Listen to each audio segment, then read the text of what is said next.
Hi, I'm Lisa Tomey, and this is Aruna Gurumurthy. This is kind of like a poet-to-poet interview, I guess you could say. Hi, Lisa. Hi. Aruna Gurumurthy is a poet who has blossomed with her creative practices for the last few years. I first met Aruna through actually a blog post that was online and announcing her new book, Puppet Dolls, which I have here. And after I read about the book, I commented, and Aruna commented back to me, and I decided to get the book and read it, and actually could not put it down. I read the entire book in one setting and was just really engrossed in it. It introduces a form of poetry that has been new to me called Sestina poetry. Since that time, I've gotten to know Aruna, and actually she did a workshop on Sestina poetry, which I attended, and successfully just finished my first Sestina. But enough said about all of that. I would actually like to take this opportunity to interview Aruna about, tell us a little bit about how you got started in the writing practice. Hi, Lisa. Thank you so much for having me over. It's a pleasure to be outside of my office space or a coffee shop to come and meet with someone who's interested in my work. And just my 2 cents on how I started as a writer. It actually goes back to the days of my childhood. And, I used to write simple notes or snail mail letters or even participate in essay competitions back then in school. And, the feedback I got from the people who were on the receiving end was that you write really well. And in high school, one of my essays got read to the whole class because my teacher thought it was one of the best essays from the pool of students that we had. And so I would say that's when my writing began, but it's taken its own twists and turns and a wonderful journey, and I professionally began to write back in 2015 when I published my first book, Diya, A Megawatt Approach to Change. It's actually named after my daughter, who was a year old then and is 5 years old now. And this, ever since I began writing, it dawned upon me that I had an interest and a skill set in a field that I hadn't approached before with so much seriousness. So then, once it began, it never stopped, because Diya was followed by Spark, my first poetry book, official poetry book, then Beginning to the End, then Buddha and the Brain, and Puppet Dolls, both of which were published in 2018. So I have basically published about 2 books per year, and don't plan to stop that momentum because I really enjoy writing, so to speak. Thank you so much for asking me that question. It brings me back to the nostalgia. Yeah. And I can relate to that as well, because it was also in grade school that I got the spark to write and encouragement. So I certainly can relate to that. Yeah. You talked about in coffee shops. Yes. You talked about in your office. What is your favorite writing environment? For a while it's been Brugger's Bagels in Durham or Chapel Hill. The reason being that Brugger's Bagels is a bagel shop, but they also sell coffee, Yum Coffee. It's actually hazelnut coffee that I love. And so I just take, the one in Durham location basically has a lot of lighting and brightness and looking outside of the confines of the coffee shop and getting inspired by nature and the people walking up and down. So I was really I'm always really happy to be there and write.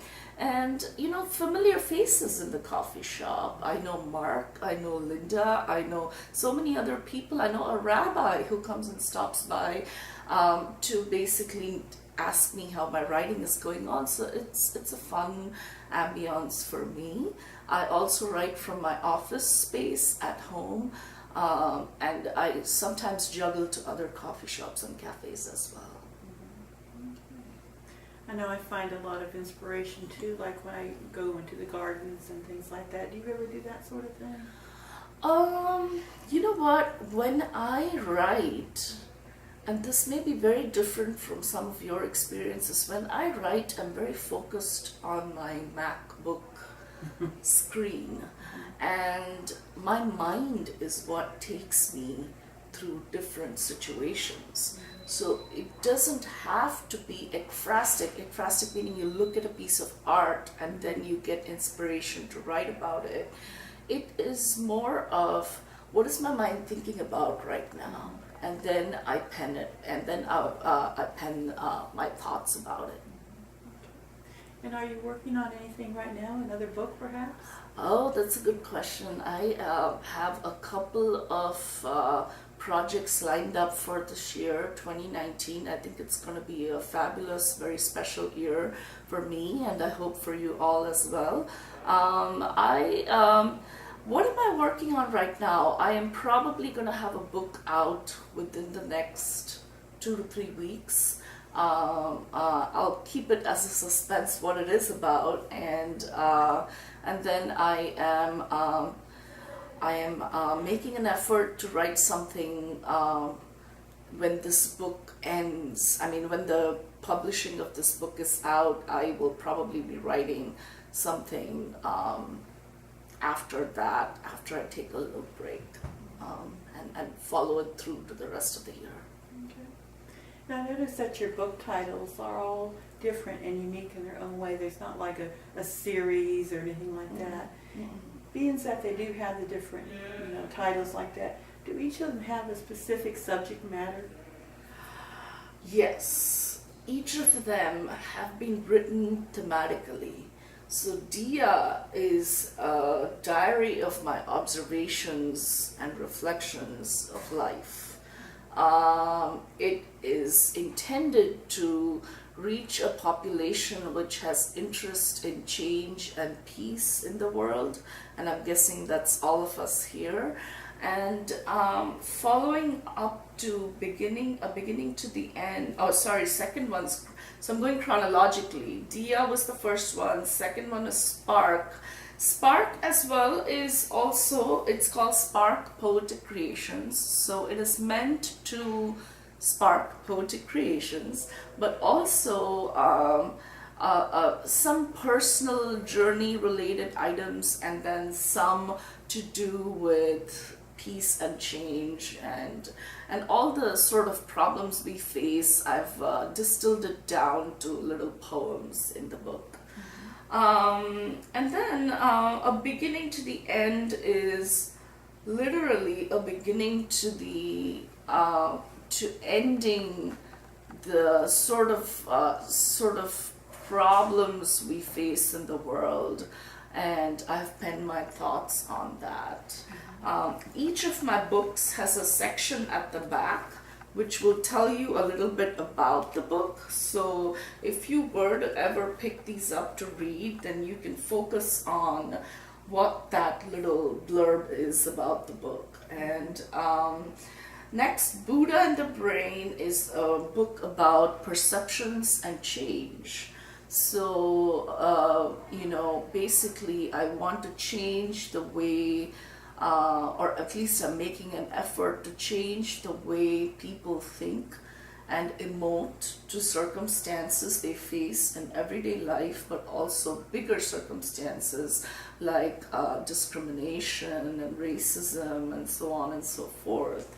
So that is Buddha and the Brain. It's really, in my opinion, this is the book that made a leap from its previous predecessors, and it is basically a very hardcore book about change. So if you see so far, I've uttered the word change almost 4 times, and that's been the common thread between all of my books, except when you jump to puppet dolls, it's actually a journey of, I'll read this because it's a celebration of love, laughter, and life, a collection of sestina poems that emphasizes on rhythm and story through repetition. So you can read about a traveler in Tuscany, a toddler's tea party, to a mother's basic instance, so not particularly sticking to the theme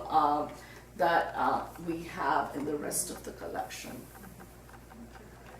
Now, one of the things that I, in reading up, and I was actually just at a poets meeting on Saturday, and one of the ladies at the meeting is a teacher of poetry at one of the universities, and she was talking about sestina poetry because one of the people came and shared their sestina, and she referred to it as like a storytelling kind of poetry. Right. And when I was reading through the book, I thought that too, that each poem tells a little story. Right. And it's a little bit different than your traditional, I don't know, I kind of argue if there's even such a thing as traditional poetry. Right, these days I go all the way around that fence with my own writing. So, but this definitely is a storytelling kind of poetry, and I really take into it. And I find that in my attempts to write it, it ends up telling me something about myself, or so it tells me a story, and in turn, I'm ended up telling my story as well.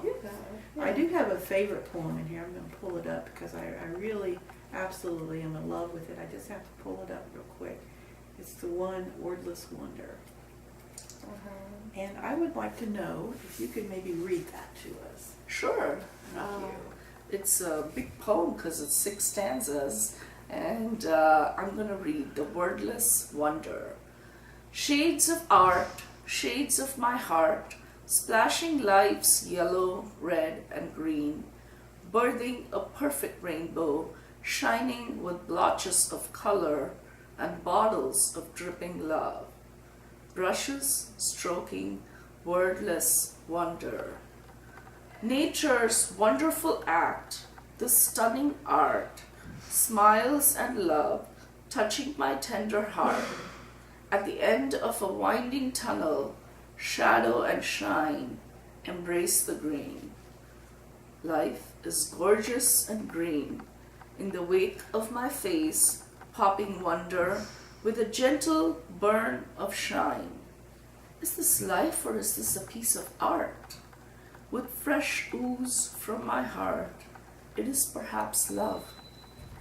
Sheer love is droplets of life, red, yellow, and green. I enrich my own heart, sounding wordless wonder. Not just a piece of art, it is the sparkle in my eyes that sees the shine. What does it mean to see shine? Is it the glow so warm, so lovely? Something you can paint, perhaps a window of art. Strokes of red, yellow, and green, overwhelmed with joy and so much wonder. Such are the songs and the beatings of my heart. Looking to feel the heart of my heart, drenched with a beam of sunshine. As if looking at the fine line of dusty divide, I trip into the world of wonder. I like that line a lot. This eternal rainbow is lovely. Drips and dabs of red, yellow, and green. Sitting at the window, I dream about a piece of art. I wonder how life and art, a contrast, a rhythmic overload, so lovely, a deluge of sunshine, a wordless wonder, the parched green and luscious life in my heart or in shades of art. Thank you. Thank you for letting me read that. Yes, thank you. I love to hear you read anyway. And so, but as an artist, I really can relate to that. Yeah. And in the Oh, morning, you are an artist. yeah. I didn't know that. Before I came here today, I have a 30-minute meditative art I do, and where you meditate and then you create art. That poem came to my mind this morning, Yeah. and so I'm glad that you shared that. Yeah, it's a little abstract, right? I love it. Yeah. I mean, abstract is good. I'm not saying. I love it. Yeah. I love all my poems, by the way. So we've covered some pretty good bases, I think. Is there anything else that you want to know about Aruna? Well, Runa is a big puzzle. We have 5 pieces right here that we might put together. Yeah. I don't know for those who don't know this, but I began writing poetry in the aftermath of a dream. And did you know that, Lisa? Have I told you that? So I had a dream, and I woke up to it one morning. Woke up from the dream, and the dream said to me, you should just write poetry. And I had no connection or recollection of reading anything.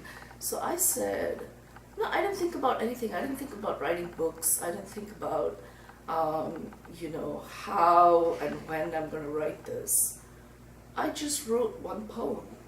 And to me, I was so naive at that stage that I didn't even know what a poem was.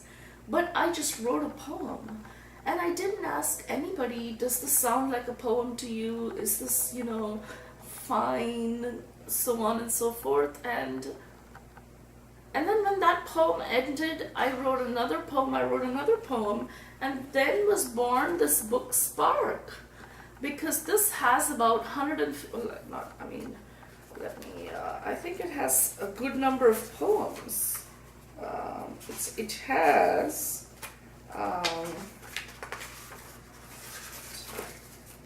165 pages worth of poetry, and nothing could stop me at that point. I was just so enamored by poetry.